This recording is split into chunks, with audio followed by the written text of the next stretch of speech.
Good morning guys, new day with new energy from Pune. कशा आहात तुम्ही सगळे? आजचं जे काही क्लायमेट होतं ते ठीकठाक होतं, म्हणजे 50% ॲव्हरेज.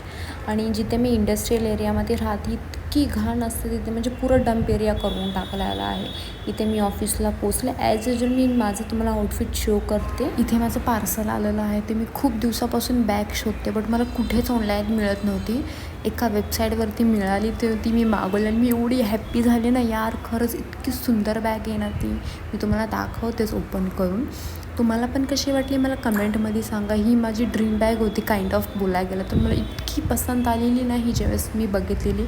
आणि इथे मी माझी नखरे म्हणजे पोज देत बसले की मी माझ्या बॅगसोबत कशी दिसेन. मला तर खूप आवडली माझी बॅग.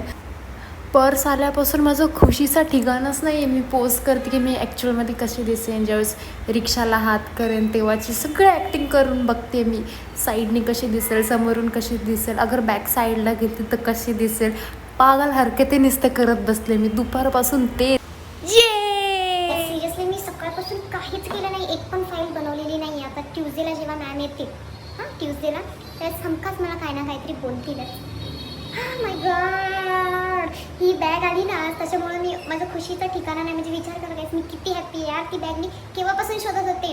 आता जाऊन मला ती मिळाली तर मी त्या बॅगेला दिवसभर घेऊन अशी इकडून तिकडून फिरत होती. अख्ख्या जिथे आमच्या कॉरिडॉरमध्ये जेवढे ऑफिस आहेत ना ती प्रत्येक मुलगीला जाऊन दाखवली. माझी बॅग कशी आहे, माझी बॅग कशी आहे, माझी बॅग कशी आहे, असं सनकी दिमाग आहे माझं. तुम्ही आता घरी निघालेली आणि भाई साहेब तुम्ही ट्रॅफिक बघू शकता. नुसती भांडणं.